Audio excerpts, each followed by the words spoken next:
俾自己調整下坐喺度嘅姿勢，腰背垂直，膊頭打開。合適嘅話，可以合埋眼睛或者垂低眼睛。邀請你將注意力帶到聽覺上面，留意下聲音嘅出現，無論係近嘅、遠嘅，嚟自前面、左右兩側、身後、上面或者下面嘅聲音，讓雙耳可以去聆聽，去接收周圍嘅聲音。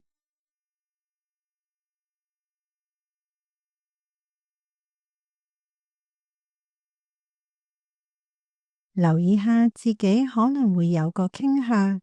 想去分辨、去標籤聽到嘅聲音，揾下佢哋喺邊度嚟嘅，或者判斷自己鍾唔鍾意呢個聲音。如果你發現自己已經俾呢啲分析帶走咗嘅時候，將注意力帶返去聲音本身，帶住好奇心，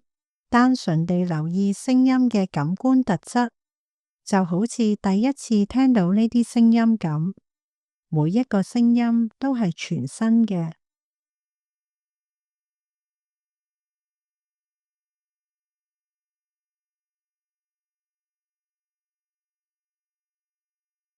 試下真正咁聽下聲音最原始嘅感官特質，聲音嘅高低、音量、節奏，以及聲音之中細微嘅層次。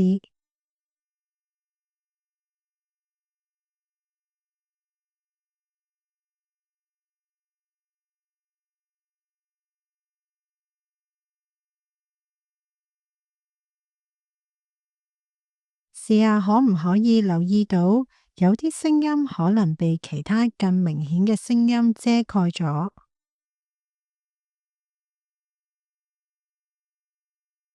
亦都可以留意下聲音同聲音之間安靜嘅空間。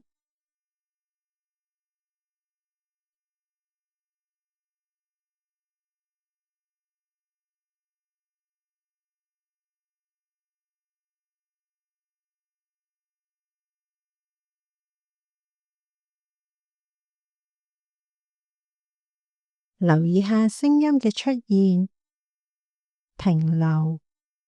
變化同消失。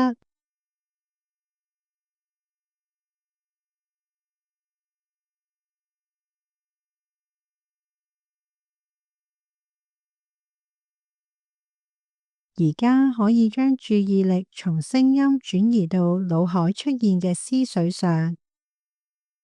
留意下呢一刻有乜嘢喺腦海裏面浮現，係關於過去嘅、現在嘅定係未來嘅呢？係擔心或者焦慮？留意下呢啲思緒係憂傷嘅、快樂嘅定係中性嘅呢？無論呢啲想法係點樣都唔緊要嘅，只係需要觀察佢哋，試下觀察想法出現，停留喺度，有時可能會消失。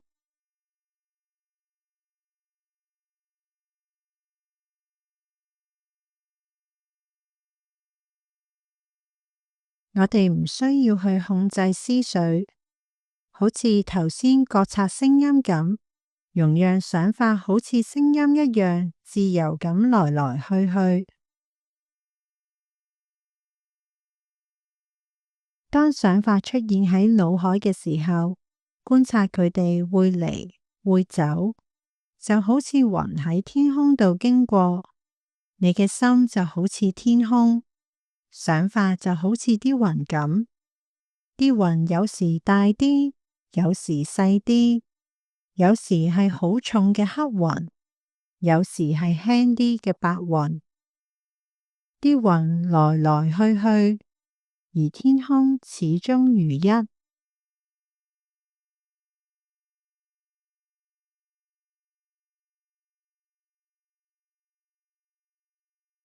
無論係點樣嘅想法，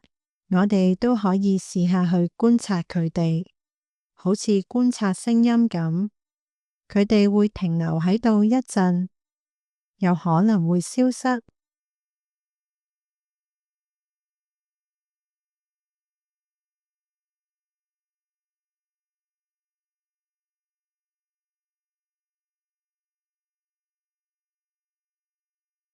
有時有啲想法會帶嚟一啲情緒，無論係咩情緒，我哋可以試下帶住一個開放好奇嘅心，讓自己觀察下呢啲情緒。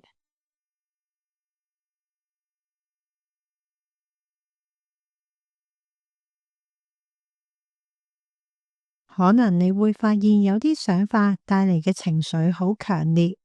令你捲入咗思緒裏面，唔係再係觀察緊思想同情緒。當你覺察到呢一刻，可以恭喜下自己。當你知道個心被思緒帶走咗，已經係一種覺察。你可以溫柔咁將佢帶返嚟，然後又再重新開始，再次去觀察呢啲想法嘅出現、停留同消失。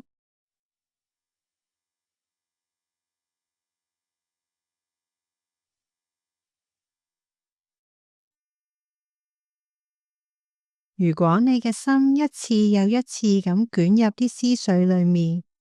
記得你可以選擇將注意力帶返去呼吸同身體感覺度，感受整個身體坐喺度，用呼吸作為穩定注意力嘅錨，幫你帶返嚟當下呢一刻。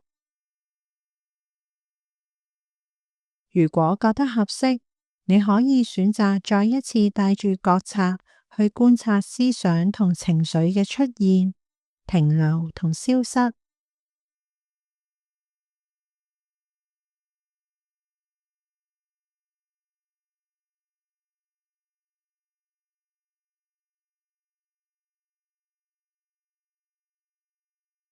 結束呢次靜坐之前，再次將注意力帶返去呼吸度，留意一吸一呼嘅感覺。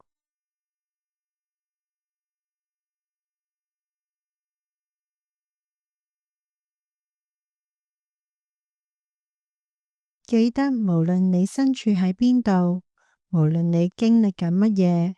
當你嘅心因為生活嘅種種而感覺散亂嘅時候，呼吸一直都喺度，可以幫助你回到此刻，回到平靜同安穩之中。